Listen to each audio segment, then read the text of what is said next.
Glória a Deus. Queridos, vamos orar. Por que nós vamos orar? É um tempo difícil. É um tempo que, para muita gente, e para quem também está suportando,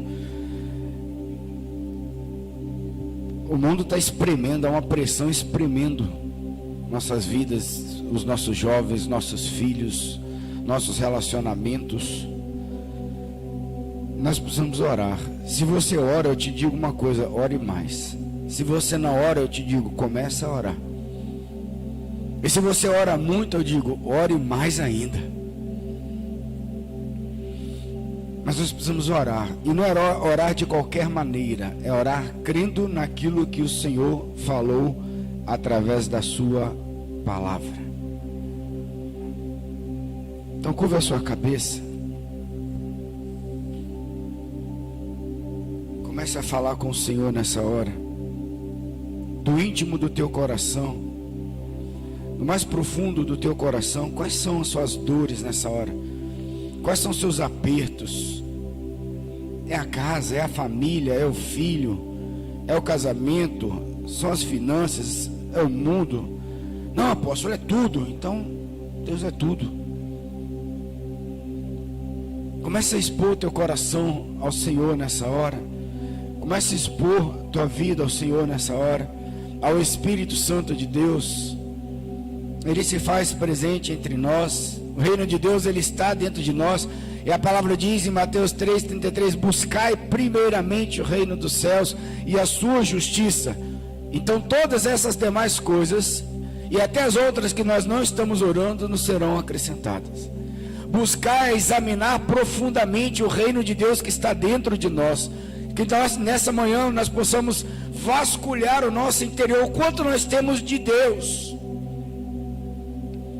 o quanto nós estamos crendo no que o Senhor está falando, ainda que as palavras se cumpram, ainda que os tempos findem, ainda que a nossa fé acabe, ainda que a palavra acabe, mas o amor, ele nunca acaba.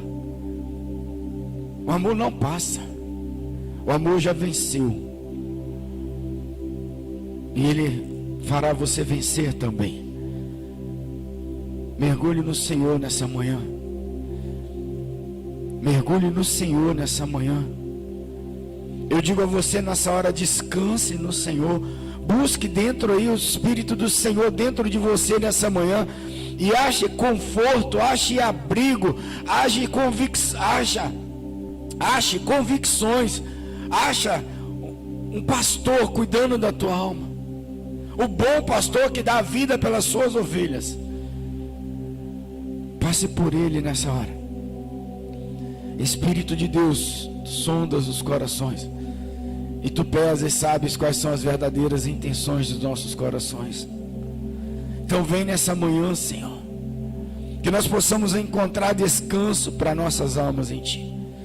O nosso fardo, ele está pesado, o nosso jugo não está leve, mas o Senhor falou que o seu fardo e o teu jugo era leve, era manso. Então que nós possamos encontrar o Senhor nessa manhã, a fim de que o nosso fardo seja leve, que o nosso jugo seja suave,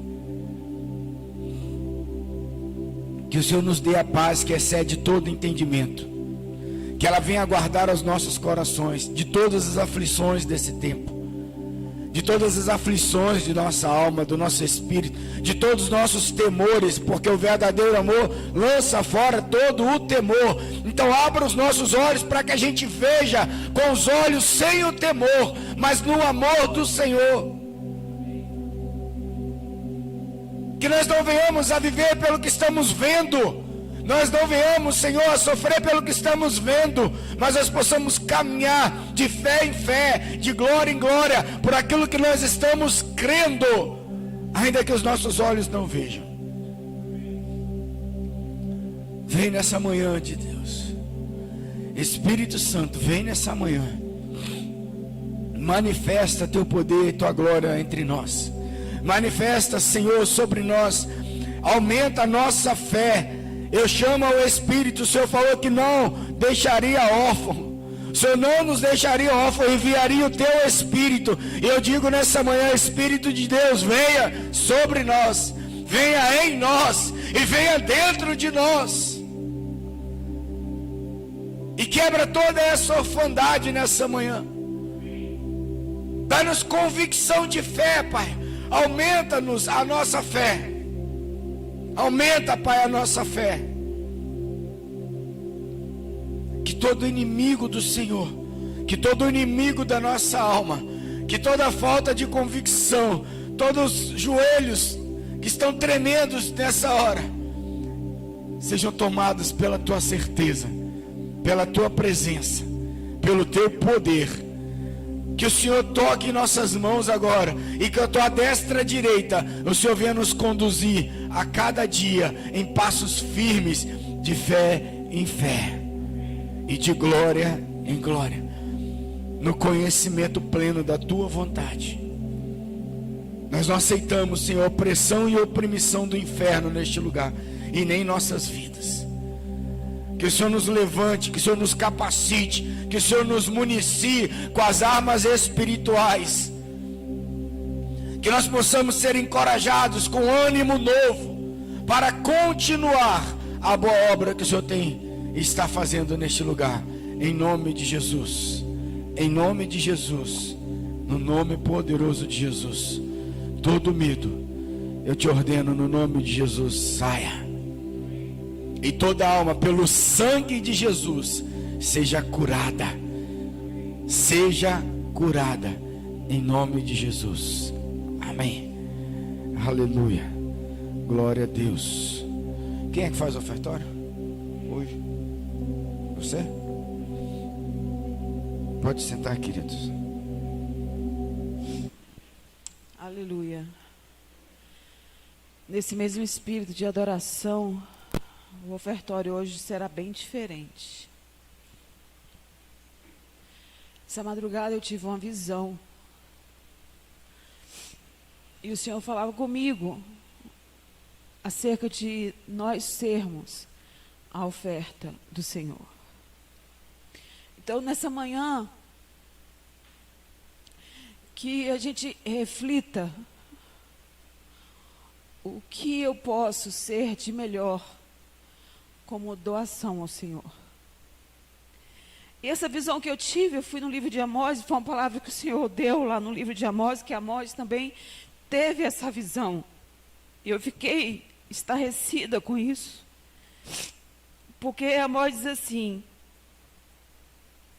o Senhor me fez mais isso. O Eterno, com um prumo na mão, estava junto a um muro construído sob o rigor de medidas exatas. E Yahvé me indagou: Amós, o que vês? Ao que respondi: um prumo. E Adonai me explicou: observa que colocarei o prumo entre as pessoas que constituírem o meu povo, e nunca mais vou poupá-los. É uma palavra difícil de ouvir, mas é porque no tempo, certamente até no tempo de Amós, era muito difícil falar com Deus, era muito difícil ter acesso às coisas de Deus, era muito difícil ter acesso à palavra de Deus. Hoje não. Hoje, em qualquer esquina, em qualquer lugar, em qualquer casa, em qualquer ambiente, você vai escutar alguém falando assim: graças a Deus, alguma coisa sobre Deus. E Deus está dizendo assim, no tempo de hoje, com tantas coisas que nos são dadas, o mais de importante que Ele quer não são as coisas materiais, mas o seu coração. Ele quer você. E ele fala de prumo, porque Amós viu Deus colocando um prumo sobre o muro. E eu fiquei refletindo sobre o que é o prumo. O prumo é diferente de nível. O nível na horizontal, você coloca e vê se está em desnível. Não é isso? Não é isso, querido? Mas o prumo é na vertical. é que se coloca nos muros, naquilo que está aguardando você, naquilo que está protegendo você, se está de verdade alinhado. E esse prumo, ele precisa estar alinhado ao que é de Deus, não é o que você acha, não é o que você pensa, não é o que eu penso, não é o que eu desejo, ou o que eu discordo que Deus pensa. E Deus está dizendo assim, olha, eu estou colocando o prumo, não é no mundo, no meu povo. Eu estou colocando esse prumo no meu povo, para que o povo veja se está tudo direitinho, se está alinhado, se esse muro que eles estão construindo em mim, se esses altares elevados a mim, eles estão alinhados comigo, ou eles estão alinhados com a sua alma, com a minha alma. Porque eu não irei poupá-los. Isso é muito sério. Então, a minha oração nessa manhã é que a gente aprenda a se doar ao Senhor. Que a gente aprenda a entregar o nosso coração para Deus esquadrinhar e arrancar as nossas dúvidas, os nossos medos, as nossas fraquezas. Porque Deus não quer que nenhum dos seus filhos se perca. Mas Ele não vai hesitar de não poupar. Porque esse prumo está sobre o povo dele, está sobre a casa dele, está sobre as nossas vidas. E se os seus muros eles estiverem irregulares, Deus não irá poupá-lo. Mas o nosso coração precisa ser entregue a Deus, não é porque Deus não irá nos poupar, mas que a gente seja recheado de uma profunda gratidão a Deus, por tudo que somos, por tudo que temos recebido dEle, por tudo que nós temos vivido nele, por todo o amor dEle sobre a nossa vida. Eu te garanto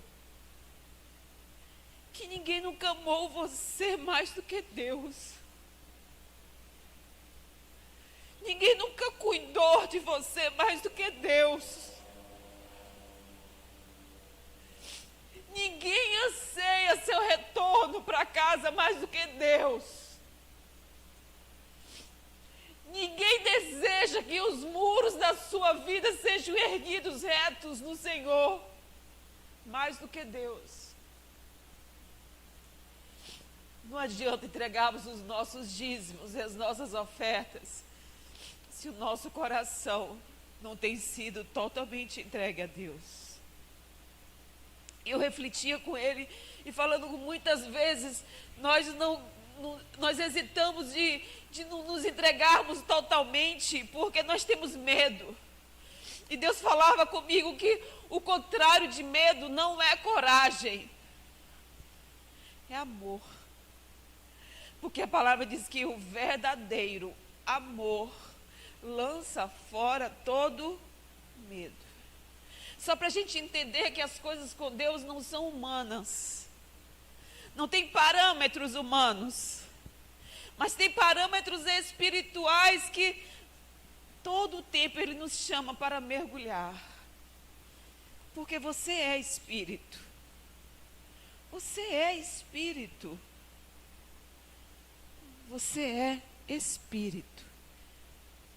É o que você é, espírito. E nada mais. Amém?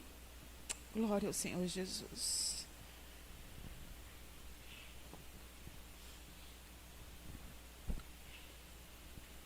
A você que trouxe o seu dízimo, sua oferta, você pode passar pelo prumo e depositar no gasofilácio. Queridos, vamos dar continuidade sobre nossos estudos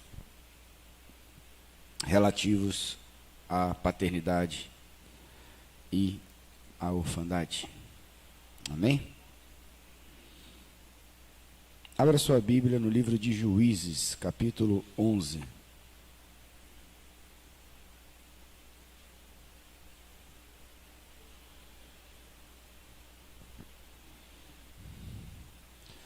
Nós fundamentamos aqui o que é paternidade, o que é orfandade.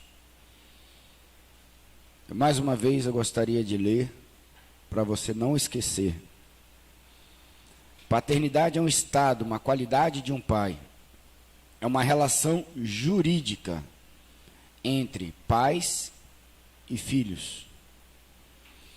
Uma relação jurídica é um vínculo entre duas ou mais pessoas aos quais as normas jurídicas atribuem efeitos, ações obrigatórias. E orfandade é o estado de quem perdeu essa relação, de quem perdeu esse cuidado. Paternidade fala de criação, de autoria. Orfandade fala de condição de desamparo e de abandono. Nós perdemos a nossa paternidade no Éden, nós ganhamos a nossa paternidade em Cristo Jesus, na cruz. Mas, será que temos vivido como filhos ou como órfãos? Porque tanto a paternidade traz consigo seus benefícios, como a orfandade traz consigo seus malefícios. A paternidade ela está ligada diretamente a Deus, a orfandade está ligada diretamente a Satanás. Não porque ele a tem. E é importante a gente entender isso. É porque ele sabe o efeito de uma orfandade. E ele vai usar exatamente isso. Queridos, a Bíblia fala de maldição, né? E aí nós falamos de herança semana passada. Quem não assistiu, aconselho a assistir as nossas três últimas ministrações, para pegar todo o contexto. Mas o pai deixa para o filho 3 coisas: identidade, herança e... Quem lembra? E direção. O diabo sabe disso. E na herança está as questões hereditárias, na herança estão as questões futuras, na herança estão as questões de maldição ou de bênção. Deuteronômio 28 diz que se eu obedecer então a palavra, todas aquelas bênçãos me seguirão. Mas também diz, se eu não obedecer, todas aquelas maldições me seguirão. E o Senhor visita até a 100ª geração na maldição e até a 4ª geração na bênção. Mas a maldição sem causa ela não se cumpre. Então eu não preciso viver debaixo de maldições, sendo que o Senhor tem como eliminar na minha vida a partir da minha obediência. Na hora que eu entro dentro do propósito de Deus, eu fecho aquela porta onde Satanás tem legalidade. E vou dizer uma coisa para vocês, talvez uma das portas mais difíceis de nós fecharmos é a da orfandade.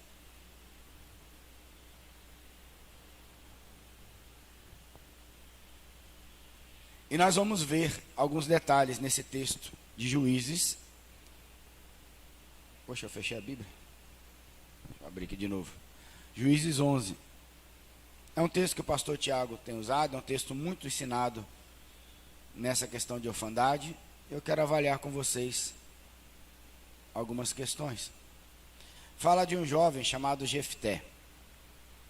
A Bíblia diz assim: era então Jefté, e a palavra Jefté diz, uma das traduções, que é um nome bastante dinâmico, dependendo da sua empregabilidade ele tem um sentido, mas uma das questões é abrir a porta, aquele que abre. Aquele que abre. Pegou? O Gileadita, ou seja, ele vem de Gileade, homem valoroso, porém filho de uma prostituta. Mas Gileade gerara a Jefté. Olha que interessante. Era um homem valoroso, vem da terra de Gileade, E o pai chamava Gileade, mas aqui a terra e o pai têm o mesmo significado como aquele que gerou. Então era um homem de valor. Mas a Bíblia tem um porém. Porém, filho de uma prostituta. Para quem não sabe, Gileade era um lugar de cura. Já ouviu falar no bálsamo de Gileade? Tem até hinos que falam, né? O bálsamo de Gileade, a unção em Gileade, a cura em Gileade. Então Gileade era uma região de Jerusalém que era conhecido de um lugar de cura. O seu pai vinha de um lugar de cura. Ele vinha de um lugar de cura. Porém, sua mãe era prostituta. Vamos continuar. Também a mulher de Gileade lhe deu filhos, e sendo os filhos desta mulher já grandes, expulsaram a Jefité e lhe disseram: não herdarás na casa do nosso pai, porque és filhos de outra mulher. Então Jefité fugiu de diante dos seus irmãos e habitou na terra de Tob. E homens levianos se ajuntaram a Jefité e saíram com ele. E aconteceu que depois de algum tempo os filhos de Amon pelejaram contra Israel. E sucedeu que, como os filhos de Amon pelejassem contra Israel, foram os anciões de Gileade buscar a Jefité na terra de Tob. E disseram a Jefité: vem e sê nosso chefe, para que combatamos contra os filhos de Amon. Porém Jefité disse aos anciões de Gileade: porventura não me odiastes a mim? E não me expulsaste da casa de meu pai? Por que, pois, agora viestes a mim, quando estais em aperto? E disseram os anciões de Gileade a Jefité: por isso tornamos a ti, para que venhas conosco e combatas contra os filhos de Amon, e nos sejas por chefe sobre todos os moradores de Gileade. Então Jefité disse aos anciões de Gileade: se me levardes de volta para combater contra os filhos de Amon, e o Senhor nos der diante de mim, então eu vos serei por chefe? E disseram os anciões de Gileade e Jefité: o Senhor será testemunha entre nós, e assim faremos, conforme a tua palavra.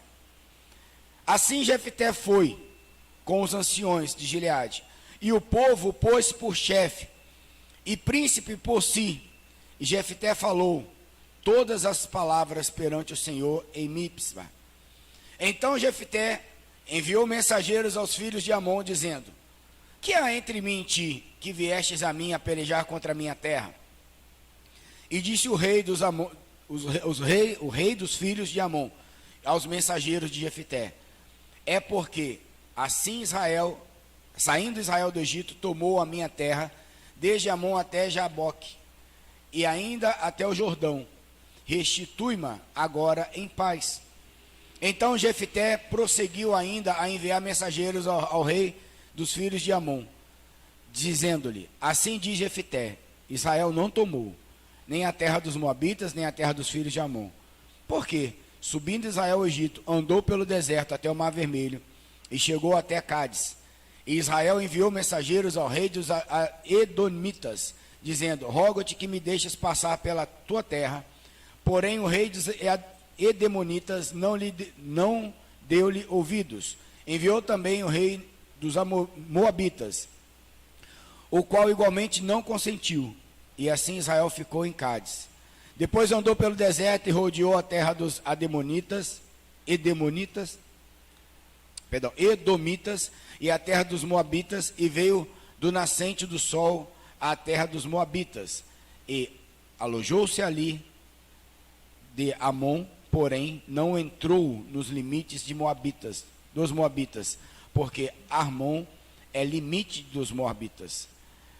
Mas Israel enviou mensageiro a Sion, rei dos amorreus, rei dos Esbom, e disse-lhes: deixa-nos, peço-te, passar pela terra até o meu lugar.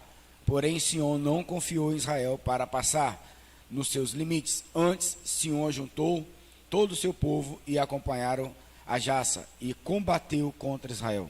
E o Senhor Deus de Israel deu Sion com todo o seu povo na mão de Israel e os feriu. E Israel tomou por herança toda a terra dos amorreus que habitaram naquela região. E por herança tomaram todos os limites dos amorreus, desde Armon até Jaboque e desde o deserto até o Jordão. Assim o Senhor Deus desaposou os amorreus de diante do seu povo de Israel. E os possuirias tu? Não possuirias tu aquilo que Quemós, teu Deus, desaposasse de diante de ti? Assim possuiremos nós, todos quantos o Senhor nosso Deus desaposar diante de nós. Agora, pois, és tu ainda melhor do que Balaque, filho de Zippor, rei dos Moabitas? Porventura contendeu ele em algum tempo com Israel e pelejou alguma vez contra eles? Enquanto Israel habitou 300 anos em Esbom e nas suas vilas, e em Aroer, as suas vilas, em todas as cidades que estão ao longo de Amon, por que não recuperastes naquele tempo? Tampouco pequei eu contra ti, porém tu usas mal comigo em pelejar contra mim? O Senhor, que é juiz, julgue entre os filhos de Israel e os filhos de Amon. Porém o rei dos filhos de Amon não deu ouvidos às palavras de Jefité. Então o Espírito do Senhor veio sobre Jefité, e atravessou por ele a Gileade, a Manassés, passando por Mispa de Gileade, e Mispa de Gileade passou até os filhos de Amon. E Jefité fez um voto ao Senhor, e disse: se totalmente deres os filhos de Amon na minha mão, aquilo que, saindo da porta da minha casa, me saía ao encontro, voltando eu dos filhos de Amon em paz, isso será do Senhor, e eu oferecerei em holocausto. Amém? Por enquanto, até aí. Queridos, o contexto fala de um bastardo. E aqui nós vemos a bastardia de uma forma muito vívida. O pai de Jefté tinha vários filhos, tinha sua esposa, mas porém cometeu um adultério com uma prostituta. E esse filho foi criado, Jefté foi criado na casa de seu pai, debaixo desta maravilhosa qualidade: o filho da prostituta.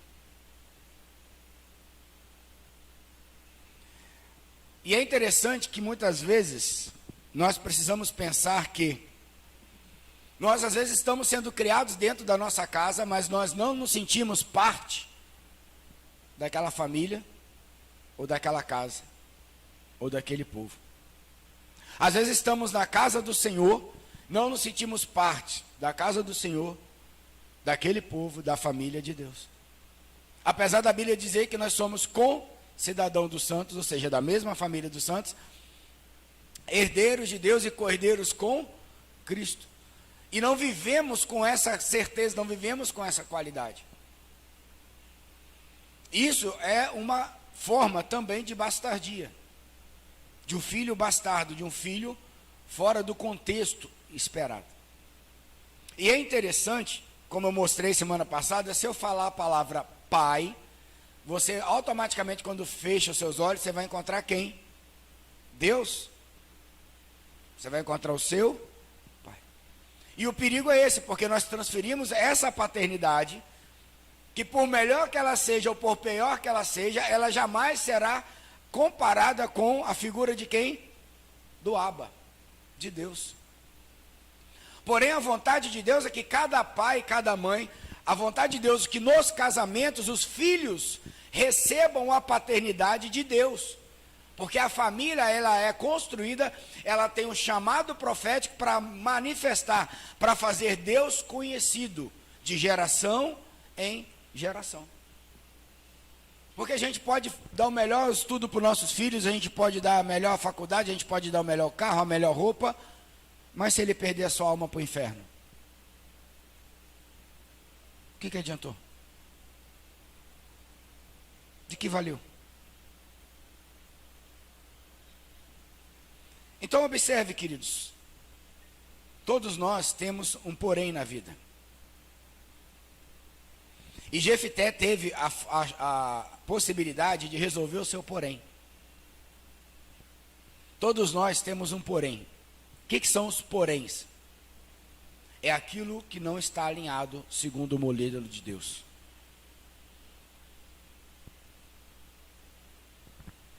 Vou dar um exemplo aqui de um porém meu.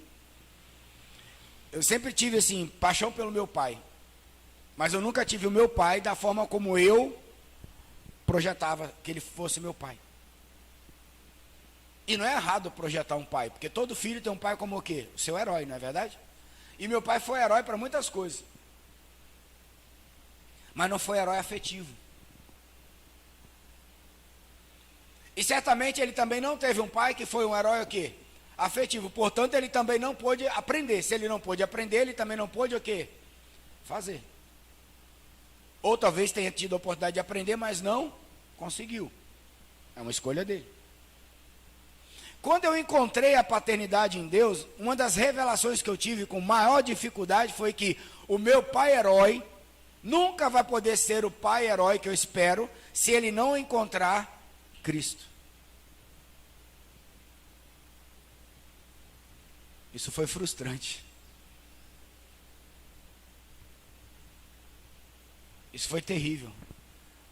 Porque a gente tem implicitamente dentro de nós que o pai tem que ser o melhor pai, que ele tem que amar, que ele tem que zelar, que ele tem que dar carinho. E tem. E tem.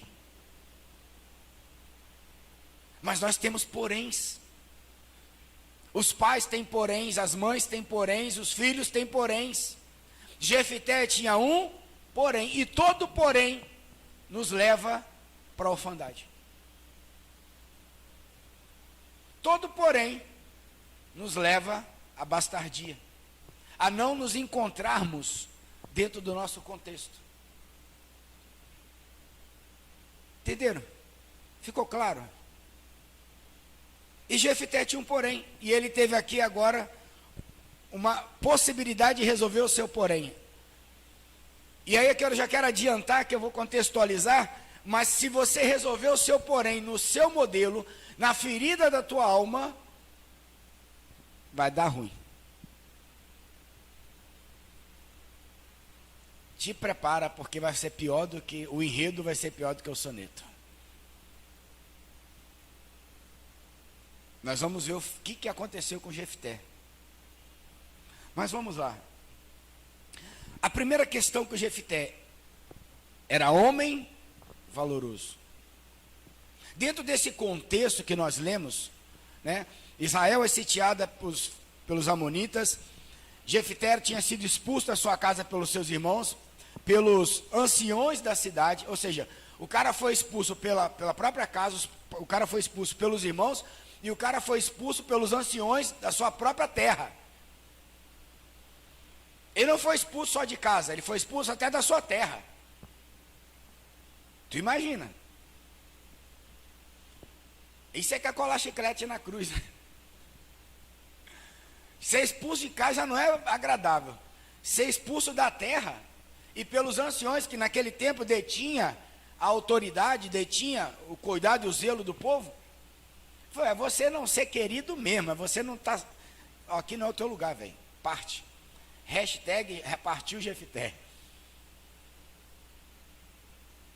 E é interessante que quando ele parte, carregando essa bagagem, Jefté pegou todas essas pedras, do porém, do filho da prostituta, do rejeitado pelos irmãos, do rejeitado pela casa, daquele que não vai ter mais herança do pai, expulso pelos anciões da cidade, ou seja, ele saiu humilhado da sua cidade. Então todo o povo, porque vivia como tribo, então todo o povo sabia que ele foi humilhado. E um detalhe, o seu pai não fez absolutamente nada para resolver esse BO. Porque um pai omisso é tão prejudicial quanto um pai abusivo. E ele abre a sua mala, bota essas pedras nessa bagagem e sai. E quando você sai dessa forma, Você vai encontrar e vai ter um poder de ajuntar lá na frente pessoas que estão com o mesmo nível de ferida. Queridos, a palavra diz que quando Jefité saiu, cadê?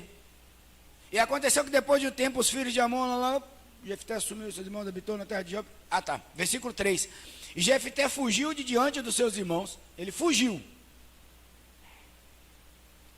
Habitou em Tobi, e homens levianos se ajuntaram a Jefité, e saíram com ele. Homens levianos. Deixa eu te dizer uma coisa aqui. Você nunca vai encontrar um filho verdadeiro andando com um órfão. Você nunca vai encontrar um são andando com um doente. Só se for para o doente ser curado. E o doente só vai ficar e permanecer se ele quiser ser curado. Porque um filho, ele obrigatoriamente ele é posicionado. Senão ele se influencia com a enfermidade do outro. Então uma pessoa que tem uma ferida na alma profunda, ele tende a juntar pessoas ao seu redor que tem uma ferida tão profunda ou quanto ou ainda maior. E pessoas com feridas profundas têm uma característica: são levianos.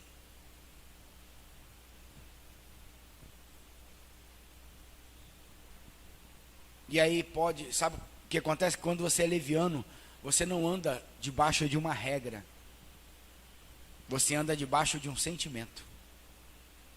Aí farinha pouca, meu pirão sempre vai ser o quê? Primeiro. Aí eu vou mentir, aí eu vou me justificar, qualquer coisa serve para justificar o porquê eu fiz. Menos um princípio, porque o princípio quebra. Então cuidado, porque assim, nós não temos que nos sarar só para ficarmos bonzinhos. Isso é um erro na igreja. Não, Jesus me curou, aleluia, glória a Deus. Tá, e aí? Porque todo aquele que foi curado, ele é instrumento de cura.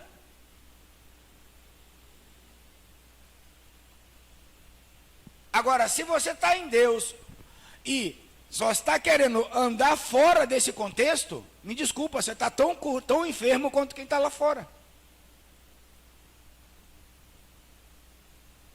Todo leviano é egoísta, todo leviano é orgulhoso, todo leviano é vaidoso.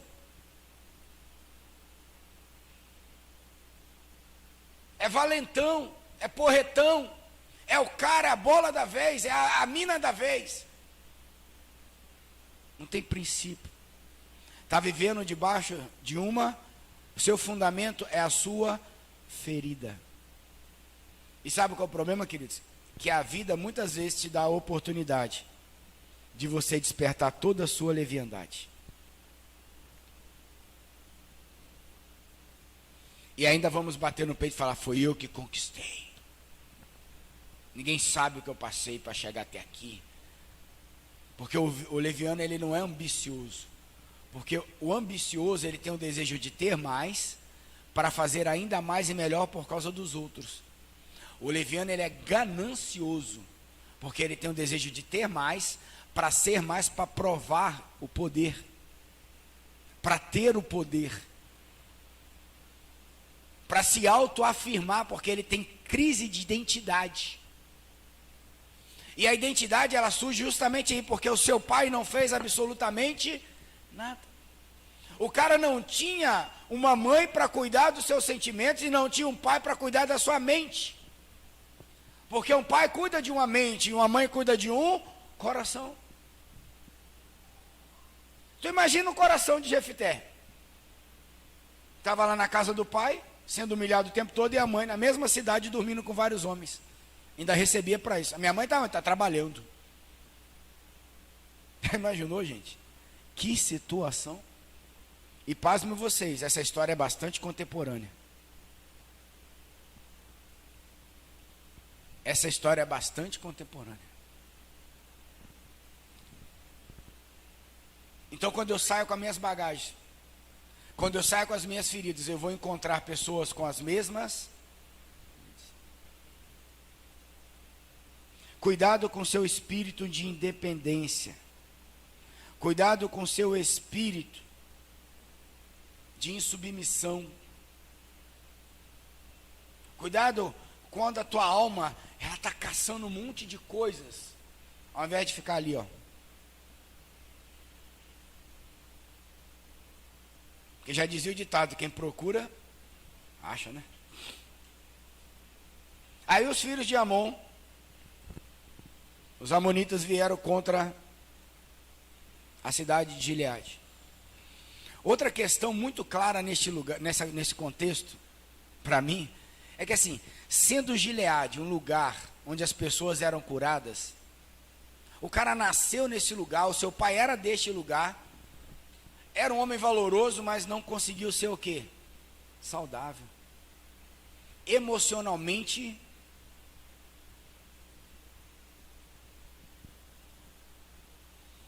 Aí eu vou pegar aqui um texto que eu peguei e vou falar assim, ó, do mesmo modo, viver dentro de uma igreja ou numa comunidade de fé não nos tornará saudáveis se nossos problemas existenciais não forem encarados, reconhecidos e resolvidos. Cara, um evangelho que não te confronta, um líder que não te confronta numa paternidade saudável e equilibrada, não garante nada.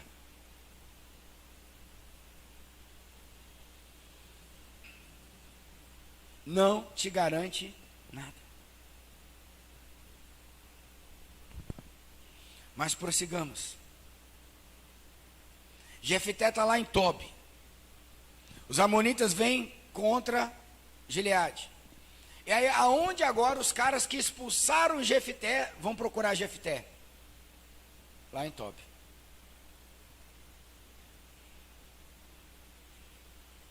E Jefité logo olha a oportunidade. Gente, olha a oportunidade do cara. Olha que situação. Isso aqui vale aquele louvor, né? Quem me viu passar na prova e não me ajudou, quando vê na prova vai se arrepender. O cara humilhado, esculachado, escurraçado, agora é procurado pelos caras que estão agora dependente dele. Dependente dessa galera que está com ele.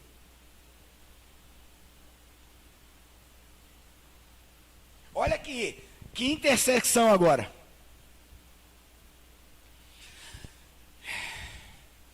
Imagina ele recebendo os caras. Vocês vieram até mim? Que houve? Qual foi? Qual que é? E por que vocês vieram a mim? Tem homem lá não? Tem macho naquele lugar não? Ali está escrito assim de uma forma bonita, né? Mas eu não acredito que tenha sido assim não, sinceramente. Leandro, eu não acredito, Leandro.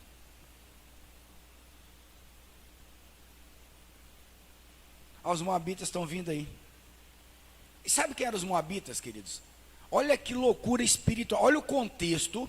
Nós falamos de paternidade, nós temos que entender paternidade na jurisdição do espírito, amém? Olha a jurisdição espiritual. Um filho bastardo de uma prostituta é procurado para vencer os filhos agora do incesto.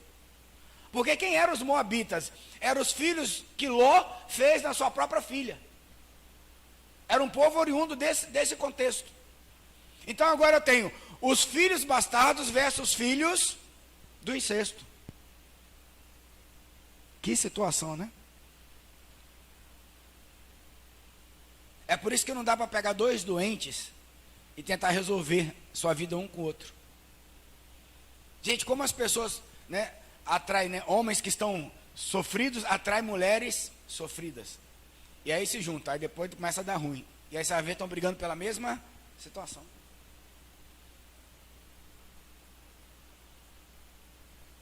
Mas nós estamos vivendo um tempo que Deus quer sarar a nossa casa, quer sarar nossas vidas, quer sarar nossos filhos de tal maneira que as nossas casas, nossas famílias, nossos filhos serão usados para sarar outros.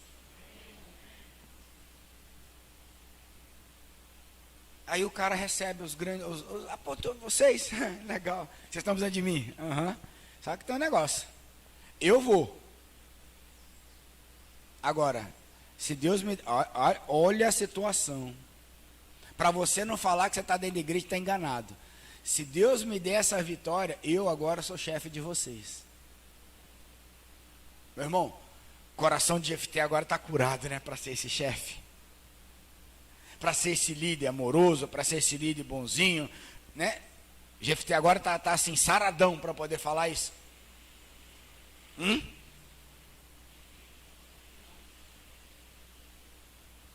Mas olha aqui que um povo que também está sem a direção de Deus, um povo que está na idolatria, uma terra que sara, pela essência espiritual de Gileade, seria uma terra que cura, e um povo que não está curando nada.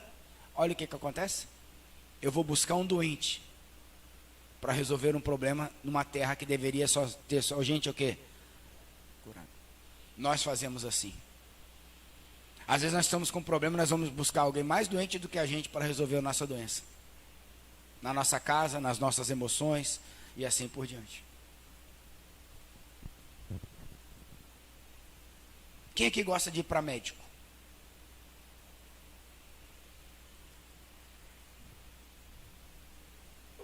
É interessante, uma pessoa emocionalmente saudável, ele não gosta muito de ir para médico. Na maioria. Tem aqueles que são certinhos, né? É 1%. Homem, então, para ir para médico é um negócio assim terrível. Tem a ver com a paternidade, tá? Agora, quem é aquele que gosta de um médico? É aquele que é mais doente de todos.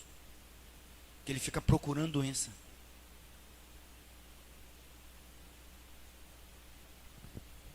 Ah, mas eu não vou no médico, porque toda vez que eu vou no médico, eu vou encontrar o quê?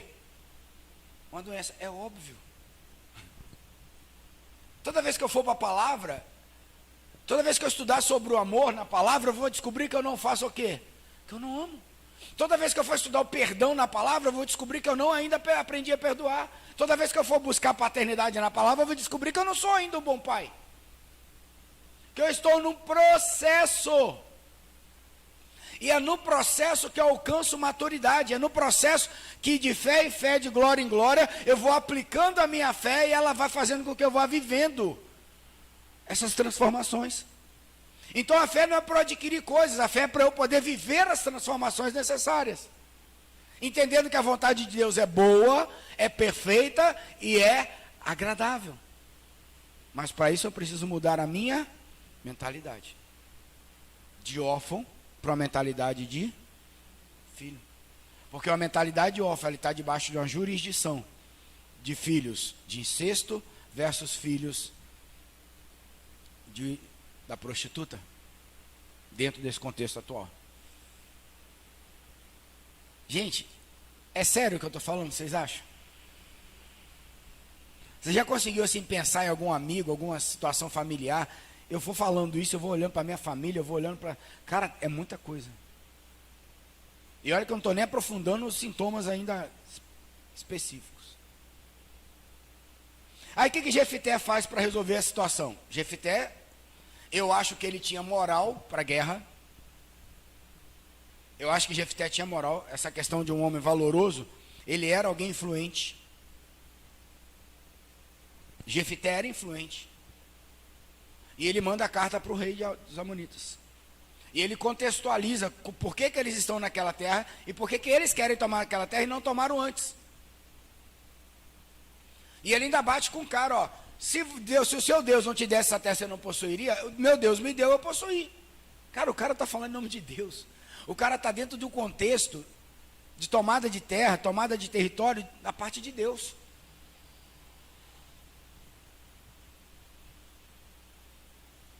Aí o que ele faz? O cara não aceita, vamos para a guerra. Vamos para a guerra, vamos para o pau. E aí, ele faz a seguinte menção a Deus. Versículo 30. E aqui está o cerne da bastardia.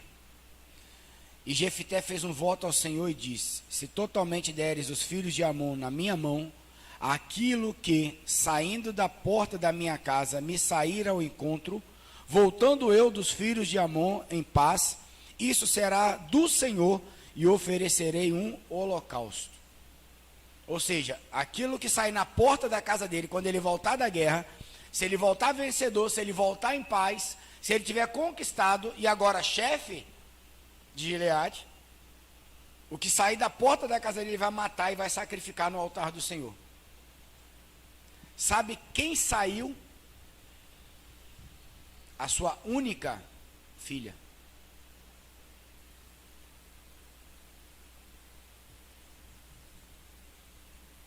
A Bíblia diz assim: se você fizer um voto ao Senhor, você faça e pague, porque é melhor não votar do que votar e não pagar, porque isso atrai a ira de Deus.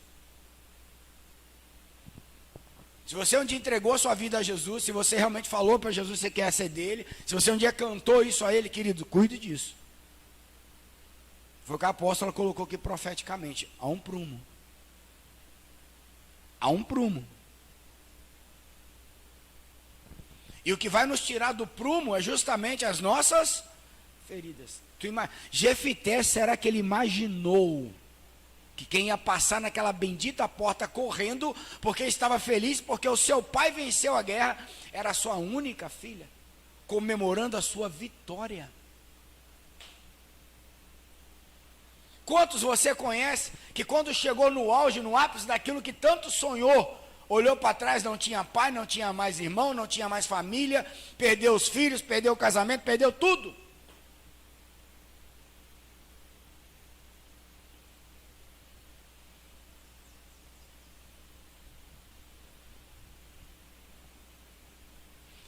Às vezes nosso maior perigo é chegar onde a gente tem desejo. Porque se você chegar lá carregando as suas feridas, a situação vai ficar complicada. A apóstola ensinou sobre a questão de buscar o reino de Deus e a sua justiça. O reino de Deus, ele está dentro de nós. Eu contextualizei toda a questão do reino, que desde o Éden, Apocalipse, Deus tem colocado um lugar para tabernacular conosco, ou seja, aonde o sobrenatural quer governar o nosso natural, e agora o reino está dentro de nós. E nós não podemos conquistar nada fora de nós, sem antes ter conquistado o quê? Dentro de nós.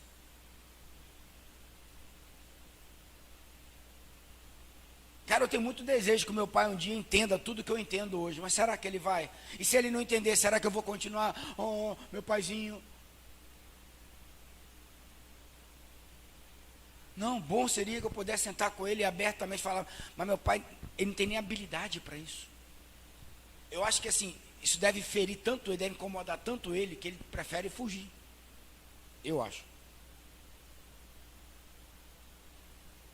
Ou ele não alcança, sei lá. O problema é que eu não posso mais ficar pensando nisso. Pelo menos dentro desse contexto. Hoje eu oro para que ele encontre o Jesus que me deu essa revelação, para que ele tenha, que se ele tiver, saramos 2 gerações, aí eu estou sarando a outra, a geração de Arthur, e Arthur, a geração dos filhos de Arthur, e dos filhos de Arthur, e de Sofia. Olha quantas pessoas estão sendo curadas no mesmo processo. Vitórias internas precedem vitórias externas. Com uma alma descompensada, até podemos conseguir uma vitória aqui e outra ali, mas não conseguiríamos mantê-las por muito tempo, nem desfrutar.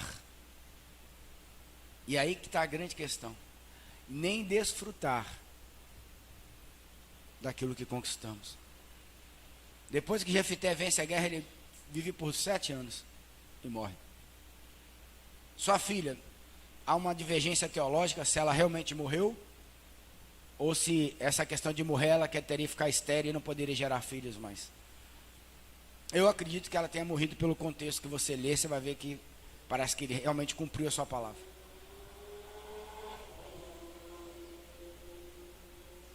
Mas, cara, o que você quer quando você alcança alguma coisa? A plenitude ou o momento? Sabe por que nós estamos vivendo um mundo hedonista? Ó, pega isso aqui, ó. Edom é um demônio que age de um povo que olha somente para si e troca os prazeres momentâneos por satisfações prolongadas. Mais vale o agora do que daqui a 10 anos.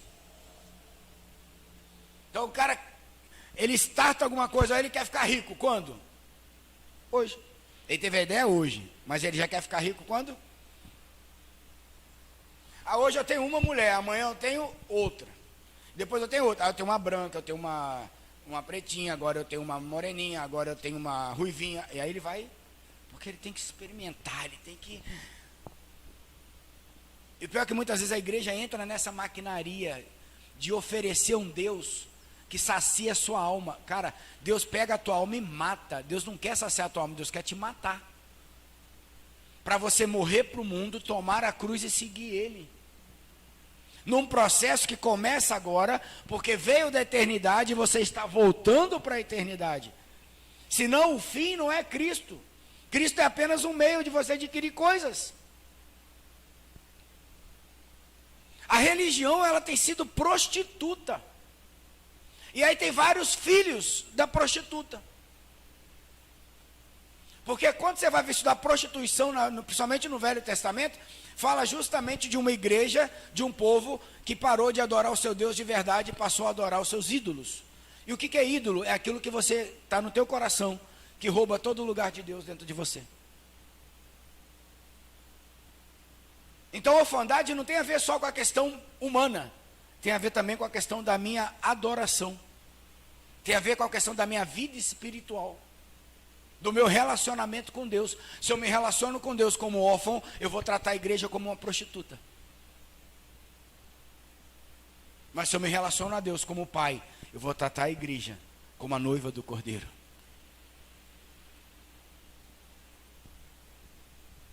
Faz sentido? Pegou? Porque prostituição também fala da imoralidade espiritual. Você vê, Gileade, em vez de buscar Deus e se arrepender dos seus maus caminhos, foi buscar Jefté. Olha como a religiosidade vai construindo. Tu imagina um líder igual a Jefté dentro de uma igreja. Fala em nome de Deus, age em nome de Deus, mas manipula o quê? Todo mundo. É manipulador, é usurpador, fere as pessoas, tem as pessoas como interesse, tem interesse em ter as pessoas aqui pelos interesses que estão por trás, e não pelo fato das pessoas estar conhecendo a Cristo, entregando a sua vida para Jesus e sendo transformado. É interessante que você lê sobre Jefté no livro de Juízes. Quando Deus deu juízes a Israel, é porque Israel precisava de uma pessoa para poder pegar todas as tribos, organizar e julgar. E ser uma pessoa que fosse orientar, fosse como fosse um pai, direcionar, cuidar, ver o que estava sendo aplicado de forma correta e assim por diante. Mas é interessante que no nome dos 12 juízes que tem dentro desse livro, Jefté não aparece, mas ele se torna. Não pelo desejo de Deus, mas pela vontade de quem? Do povo. Assim como foi Saul, lembra? Deus tinha Davi sendo preparado, mas o povo pediu um rei. Deus deu Saul. E a fala de Jefté é muito próxima de Saul, né? Se Deus me entregar, eu for seu líder. O que eu estou mostrando para vocês? Que a questão como é que eu posso colocar aqui? Da intercessão espiritual, você pode entrar dentro de uma visão religiosa, estar debaixo de um comando da tua alma, achando que é o quê? Que é Deus. E crendo e fazendo em nome de quem? De Deus. Ô gente, vocês acham que pastores que metem a mão no bolso do povo fazem em nome dele? E o povo dá o dinheiro em nome de quem? Mas por que consegue? Porque tanto o pastor quanto o povo está com a mente o quê? Alinhada. Porque eu duvido que você chegue no meio da rua e fala assim, me dá seu dinheiro, aí você dá se você não tiver nenhum interesse. Então a mente de ambos estão o quê? Alinhados no mesmo Espírito.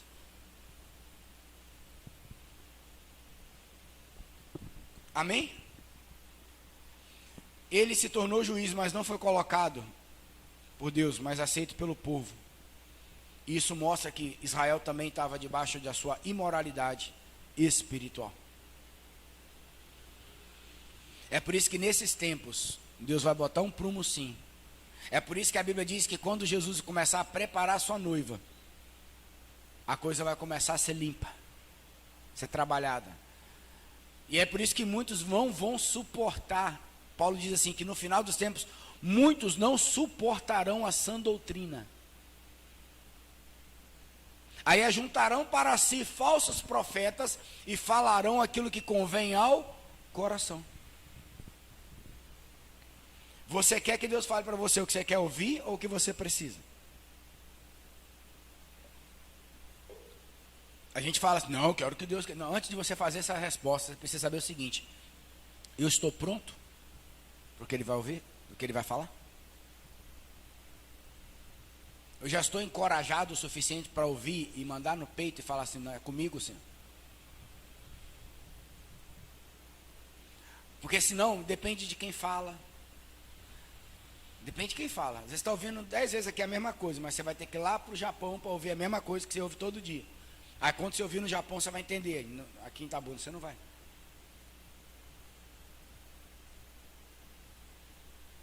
Queridos, esse é um tempo espiritual muito sério. E que muitos estão vencendo, mas vão ter que pagar um preço pelo que está vencendo. Eu te garanto que se Jefité soubesse que era a filha que ia sair correndo naquele portão, ele não teria falado.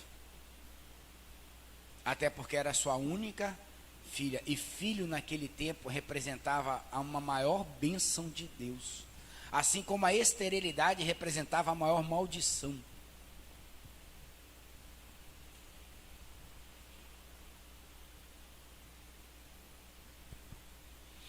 De certa forma a gente vê também um prelúdio de Jesus no meio dessa história, você percebe?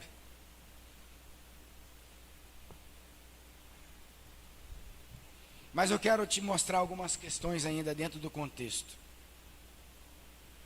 Por que Jefité chega a falar uma besteira tão grande sem pensar? A primeira questão era a rejeição que ele teve.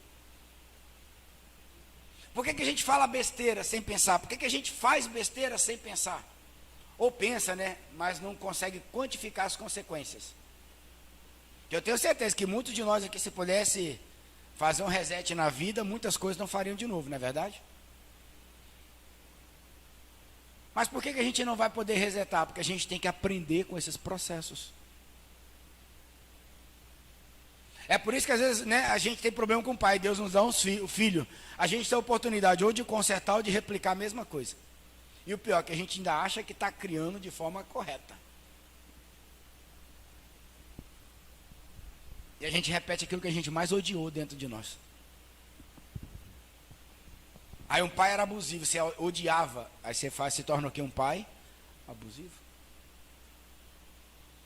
A primeira questão que Jefité teve foi a rejeição. Ele foi rejeitado pelos irmãos, ele foi rejeitado pela mãe, ele foi rejeitado e abandonado pelo pai, e ele foi rejeitado pelos anciões e a sua terra. Se você lembrar da ministração passada, um pai constitui identidade, relacionamento e herança, não é isso? O casamento do pai, mãe e o matrimônio vai nos levar à questão com Deus. E essa questão com Deus vai gerar identidade, relacionamentos e herança. A identidade de Jefité era do filho da prostituta. Os relacionamentos de Jefité estavam todos o quê? Fragmentados. Então, obrigatoriamente, a sua alma era o quê? Por que eu sei que estava fragmentado? Porque depois ele se junta com um monte de gente que estava exatamente igual. É um arroz de terceira jogado no meio do saco de arroz de terceira. Todo quebrado. E a herança que Jefité teve do seu pai? Nenhuma. Seus irmãos falaram, aqui você não tem herança nem na casa de meu pai, nem nessa terra. Ou seja, ele estava debaixo de uma o quê? Maldição.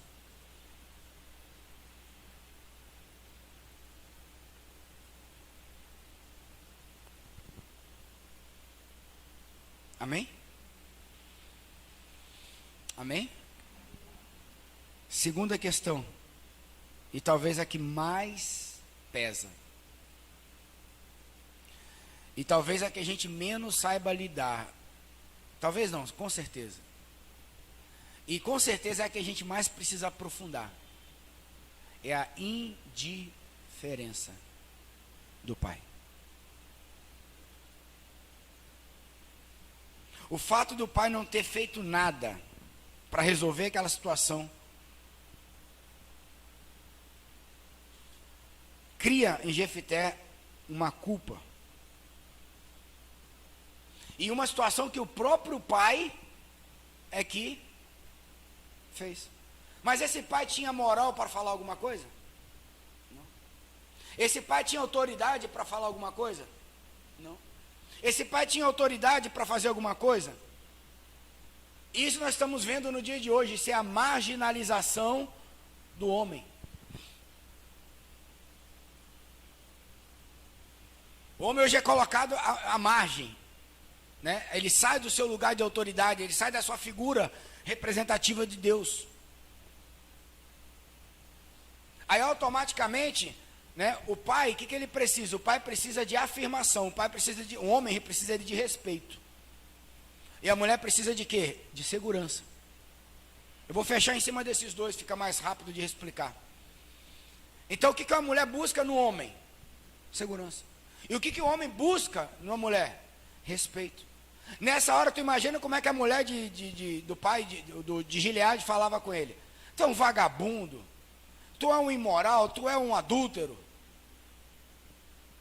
E ele fazia o quê? Imagina ela falando com os filhos, seu pai é isso, seu pai é aquilo. Por quê? Porque é uma mulher que não tem a sua segurança garantida no seu homem, ela automaticamente ela se torna o quê? Temerosa, ela vai para a ferida na alma. Aí ela tem que ocupar um lugar que é pesado para ela.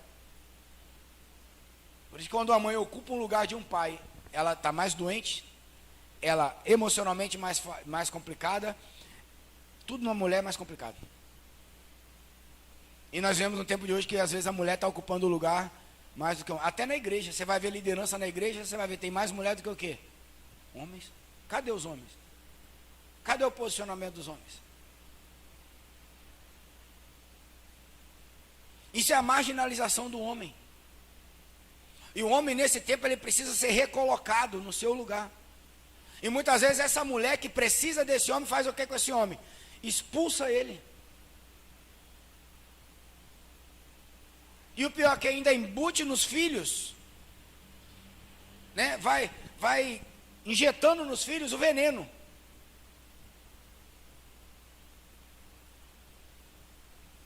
E ele vai fazer o quê? Aí ele entra num ciclo. Ciclo que eu chamo de ciclo da marginalidade. Aí, por exemplo, se ele bebe, ele começa a beber cada vez mais. Se ele se prostitui, ele começa a se prostituir cada vez mais. Se ele é enrolado financeiramente, ele começa a se enrolar cada vez mais. Aí ele vai vivendo esse ciclo. E quem vai pagando o preço? Os filhos, a esposa e ele.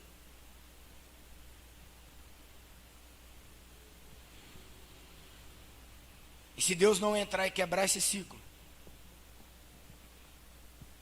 não tem como.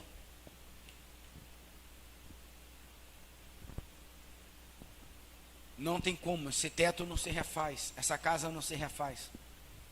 Esse homem ele precisa partir para o lugar de Deus para ele ocupar o lugar de governo.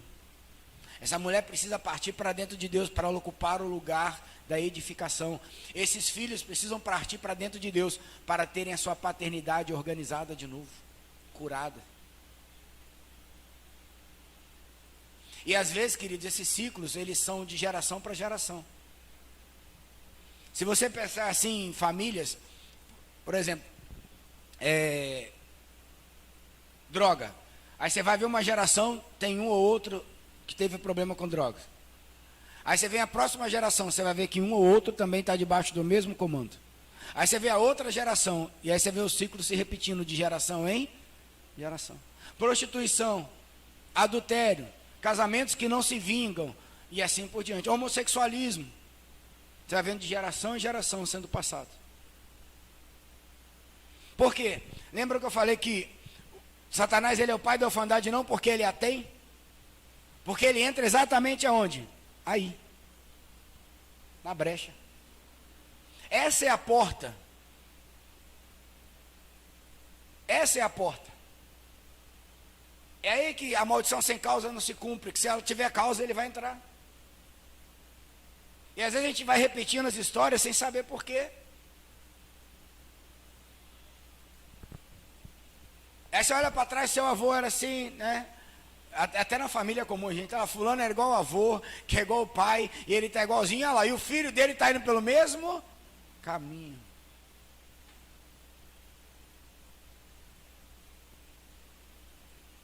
Agora deixa eu te fazer uma pergunta. Você que teve a indiferença do seu pai, ou que viveu dentro desse contexto, como é que você lidou agora com essa indiferença? Porque a indiferença é a mesma coisa que menos-valia. A indiferença, ela aplica em você um carimbo que você acha que você tem valor, e ele diz assim, tá vendo? Você não tem esse valor que você pensa. Você acha que tem aquele, que pode receber aquele carinho, aí ele diz, você não precisa desse carinho, você não vai ter esse carinho como você pensa que vai. E isso é como se fosse produzindo buracos dentro da nossa alma. E aí nessa estrada da alma a gente vai percorrendo, né, quem já andou aqui em carro na roça, que tem aqueles buracos, a gente vai vivendo dessa forma. Aí quando você tem uma figura de autoridade, você tem dificuldade de se submeter. Quando Deus te dá uma paternidade espiritual, você tem dificuldade de se submeter. Você tem dificuldade de abrir o seu coração. Aí você entra justamente nesse contexto do isolamento. O que Jefité fez? Ele se isolou. E aí quando ele se isolou, ele achou o quê? Os iguais. Aí eu vou usar aqui uma coisa que o pastor Cote usa, que eu achei assim fantástico a colocação dele. Ele chama assim, a energia que vem de uma ferida, logo no versículo 3 ali. Que é você se isolar e trazer para você aquilo que é igual. Só que tudo que é igual é estéril. Se eu juntar um homem com homem, não vai dar filho. Uma mulher com mulher não vai dar filho. Um boi com boi não vai dar vaca. Uma vaca com vaca não vai dar bezerro.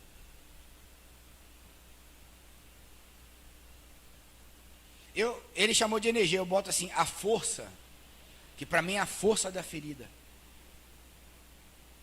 Que vai te levar a uma estrutura, primeiro, de orgulho.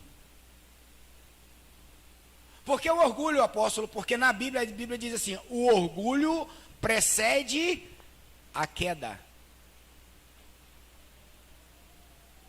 Então, se o diabo ele quer entrar, pega aqui para você entender que as nossas questões de alma, de espírito e de emoções tem muito mais a ver com questões espirituais do que só com questões do dia a dia. Para você entender que como uma família bem balizada, bem estruturada, não estou falando de família perfeita, queridos. Família perfeita só tem foto. Nós temos famílias que são diferentes. Sabe por que nós somos diferentes? Porque a diferença do outro é que vai tratar cada um de nós dentro dos processos. Por isso que a gente às vezes até projeta um pai que não é, mas na verdade você tem um pai que você precisa. Não, mas eu mereço um pai melhor. Sim, então transforma ele nesse pai melhor através de Deus. Porque do contrário, é através da sua vida, é você que vai transformar ele assim como ele vai te transformar. É por isso que eu preciso amar a Deus e ao próximo. Eu posso fazer tudo aí na igreja, se eu não amar a Deus e não amar o próximo, não fiz nada.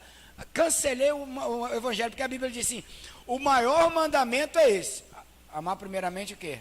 A Deus. E o segundo, e não há outro, além desses dois, ou seja, esses dois podem, você pode fazer todos os demais, mas se você não fizer esses dois, é amar o próximo. Aí se isola, sabe o que acontece? Ó, fecha. Você se fecha. É o casulo, é o coração que vai ser agora pedrificado, né? O Skinner lá na psicologia diz que chama de couraças da alma. Você vai se fechando, aí você passa a não ouvir. Você passa a ter independência. Você passa a querer experimentar aquilo que o prazer, você precisa de prazer. Entenda isso, queridos, não é errado querer ter prazer em nome de Jesus. A questão é por que eu preciso disso. Aí você começa a ser manipulado pelo que está fora, sendo que o reino de Deus está onde? Dentro. Então, como uma paternidade, ela tem a função de edificar dentro de um filho um reino, um governo de Deus. Para dizer assim, ó, escolha. Escolha, porque se você escolher errado, você tem uma situação. Se você escolher certo, você tem outra. Mas se você trocar os prazeres momentâneos pelos prazeres mais longínquos, você também vai ter uma situação. A Bíblia é para a gente viver, aplicar no nosso dia a dia. E a fé é para eu poder ter coragem de passar por esses processos. Mas transformar o Bíblia em religião e fé em algo que eu conquisto coisas, não é isso. E sabe qual é a pessoa mais interessada em curar tudo isso? Jesus. Ao ponto dele orar assim, ó, Pai, que eles sejam um comigo, assim como eu sou um contigo.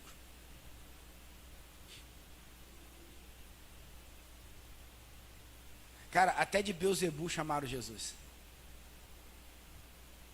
E ele teve a oportunidade de ser governador de Israel. Ele teve a oportunidade de entrar, chegar num cavalo alado, num unicórnio, sei lá. Aquela coisa assim. Aí ele chega, ele pega aquele jumentinho lá. E ele entra em Israel, no dia do Ramos, num jumentinho que nem dele era. Em sinal de humilhação total.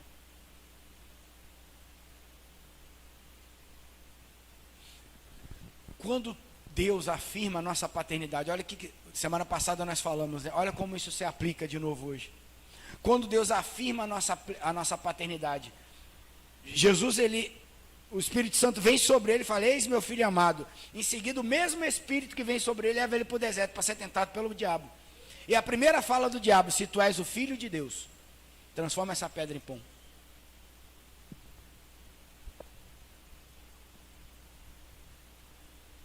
Jefité, já que você é o cara, vença e seja o nosso líder. Aí ele, então, aí comigo. Jesus, nem só de pão viverá o homem, mas de toda a palavra que sai da boca do meu Pai. Porque quem tem a paternidade resolvida, a identidade resolvida, ele não precisa provar nada para ninguém, ele só precisa fazer. Porque ele reconhece as habilidades que tem, ele reconhece os dons que tem, ele reconhece as competências que tem. E aí ele vai para dentro da palavra, aí o Pai fala com ele, ele vai se desenvolvendo.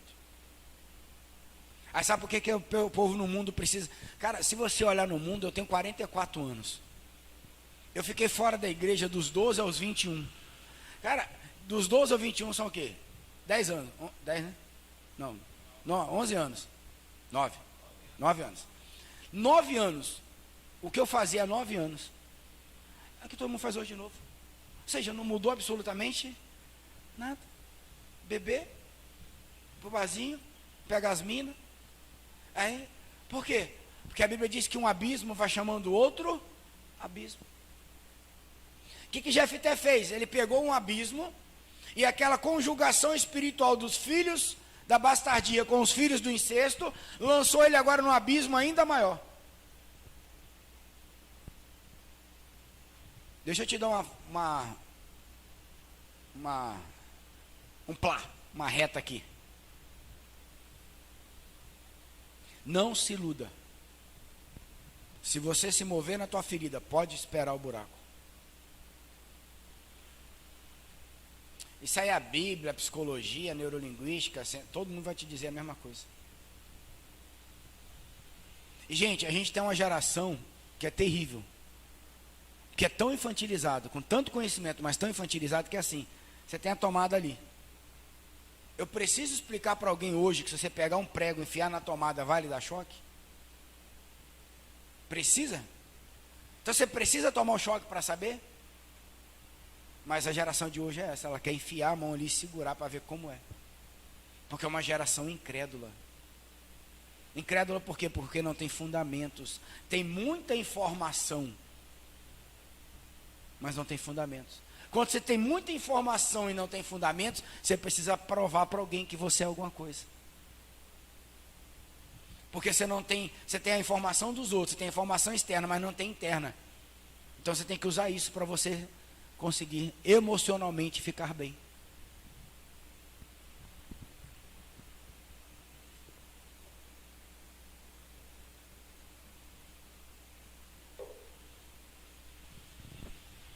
Amém? Eu fico imaginando, né? Pegar Thalita, Mone, Alain. Ixi. Mari. Deu branco, Mari. Aí você junta assim, vamos botar vocês no meio de uma galera porreta. Daqueles, né? Tipo de Jefité. Galera de Jefité. Aí vocês vão falar de casamento. Não, sexo para depois do casamento. E como é que você consegue ser feliz? Aí você começa a falar.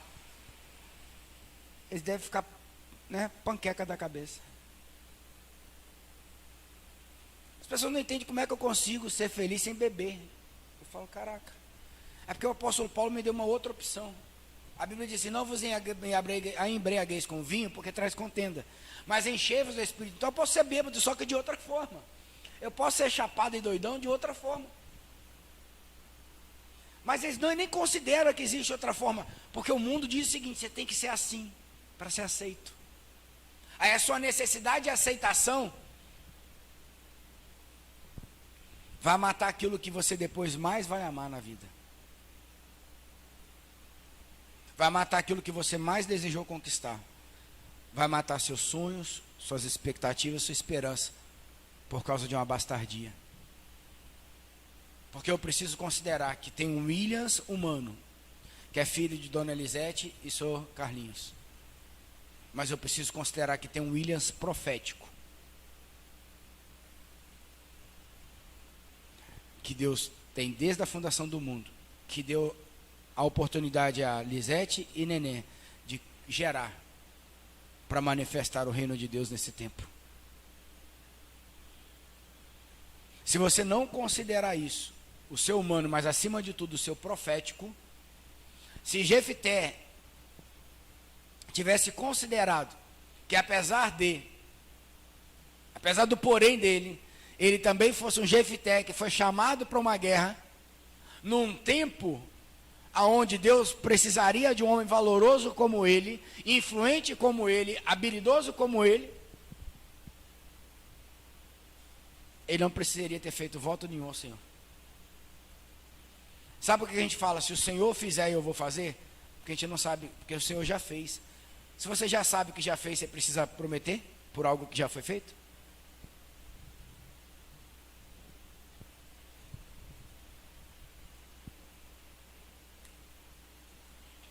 Então, queridos, nós precisamos urgentemente entender que fugir do problema não é a solução. Fugir das tuas emoções não é a solução. Fugir da tua realidade não é a solução. É enfrentá-la. Como é que eu enfrento, apóstolo? Primeiro, com a palavra. O Pai tem que falar. E como é que Deus fala? Antes ele falava pelos seus profetas, hoje ele nos fala através do seu Filho. Está lá no livro de Hebreus. Então, como é que eu faço hoje? Eu vou para dentro de Jesus. Através de que? Da palavra. O que mais eu posso fazer? Buscar pessoas que já venceram. Buscar uma paternidade, buscar alguém que possa me dar cobertura. Buscar ouvir. Considerar o meu nível de orgulho, considerar meu nível de independência, considerar que eu posso estar vivendo como um bastardo e não como um filho. Você tem tudo em casa, você está bem dentro de casa, mas você precisa das coisas do mundo, porque, cuidado, considera, pois, essas coisas. Sabe por quê, queridos? E aqui talvez seja o grande fechamento dessa ministração. Jefité fez um voto. E Deus não, vou falar na linguagem baiana, Deus não arregou. Deus não tirou a mão. A quem passar na porta eu sacrifico, eu mato. Em cima do teu altar, e é teu. Deus não tirou a mão. Porque a Bíblia diz que Deus não é homem que minta, nem filho do homem para que se arrependa. Da mesma forma que se você fizer o contrário, Deus também não vai tirar a mão.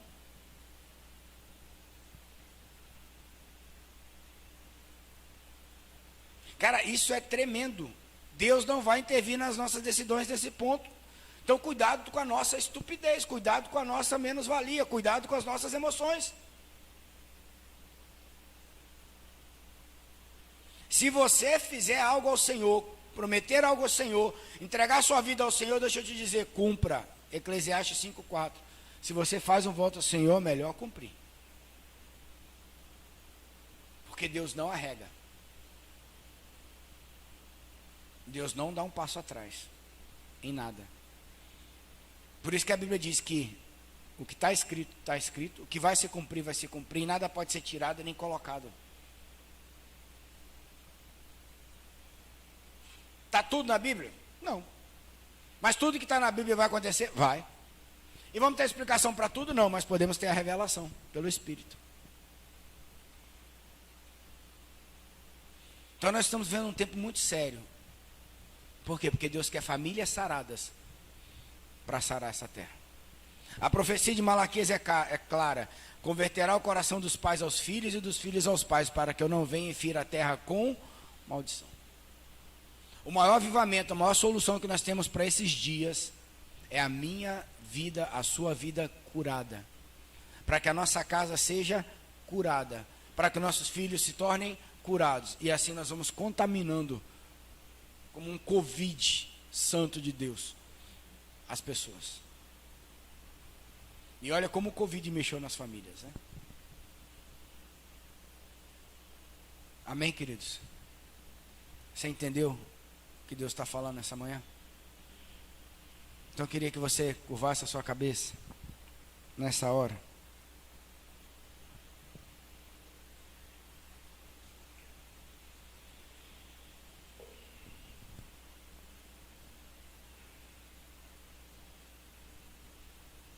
E você apresentasse seu coração ao Senhor.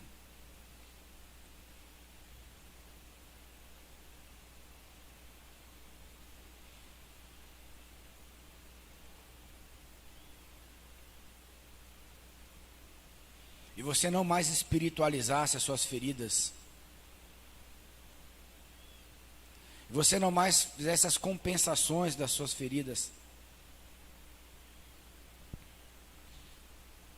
Para você paralisar ali e não ferir outras pessoas. Não ferir outros relacionamentos, não ferir seus filhos, sua esposa. E assim por diante.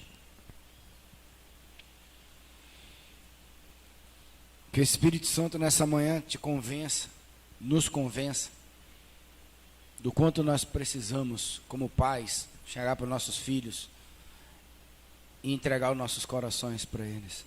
Sem medo do que a gente vai ouvir. De nós como filhos, entregarmos nossos corações aos nossos pais. Porque você já entregou para o Senhor antes, então, que já entregou a sua vida ao Senhor, não pode ser mais ferido por outro.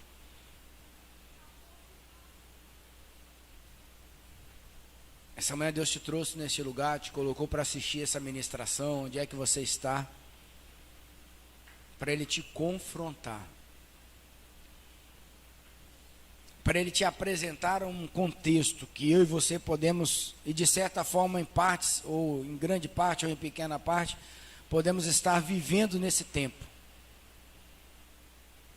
E o Senhor te trouxe aqui hoje, ou te colocou aí na frente dessa telinha, para que Ele hoje possa te curar, para que Ele possa te libertar, para que Ele possa te transformar, para que Ele possa ativar todo o seu potencial profético, para você se tornar grande no Senhor, para você se tornar valoroso no Senhor, para você se tornar edificado no Senhor. Não só na frente dos homens, mas diante de Deus. Porque tudo aquilo que nós conquistarmos diante de Deus será manifesto na frente dos homens. Mas nem tudo que nós conquistamos diante dos homens será manifesto diante de Deus.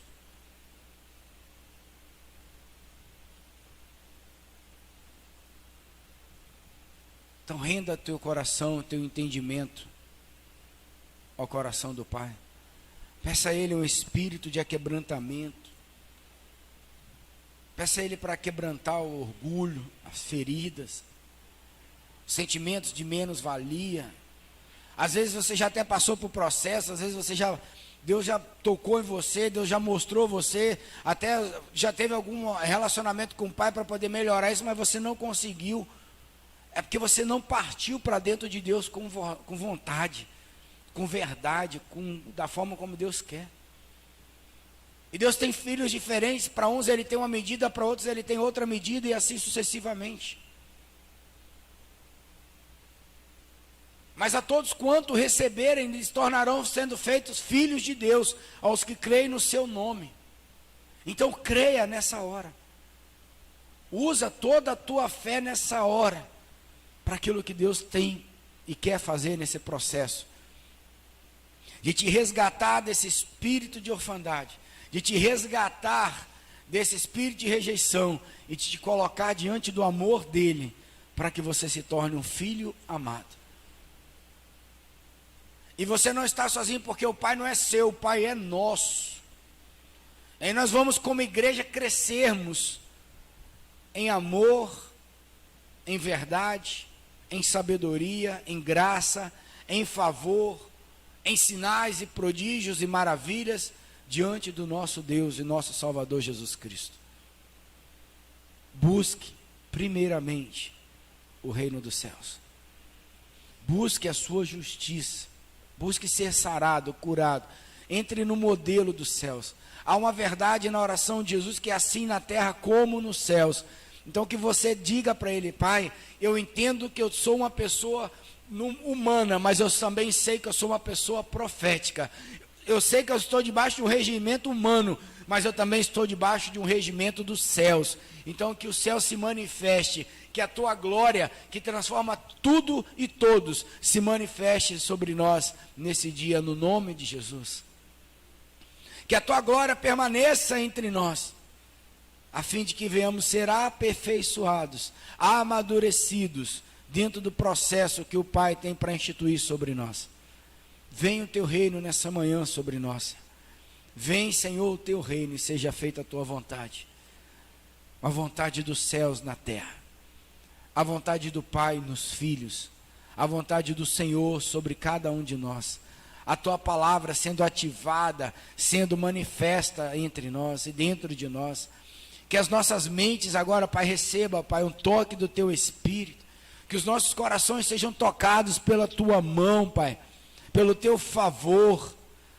Que a tua glória, Senhor, venha nos abastecer, venha nos aliviar sobre as opressões desse tempo, sobre os sofrimentos desse tempo, Senhor. Que nós possamos verdadeiramente dizer para o Senhor: está difícil, é difícil, minha carne tem desejado outras coisas, mas dentro de mim habita um Espírito, dentro de mim habita, Senhor, o reino, dentro de mim habita a tua presença, que não vai me deixar órfão, que o Senhor não vai deixar, Senhor, acontecer fora daquilo que está no teu propósito.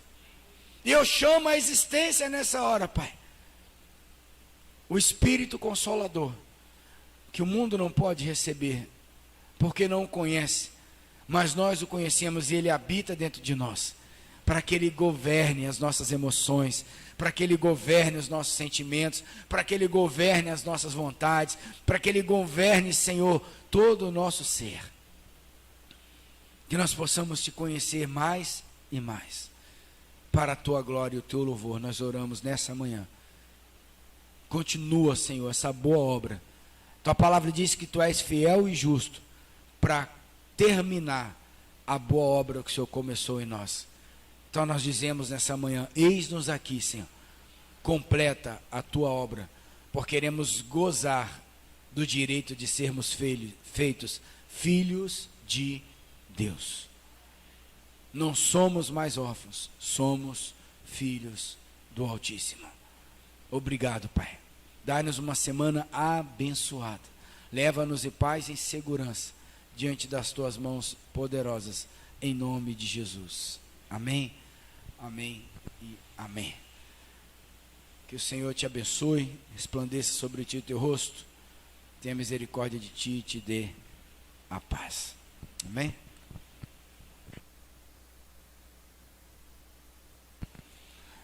Amém, queridos. Eu não dei os avisos, né? Amanhã teremos oração meio-dia.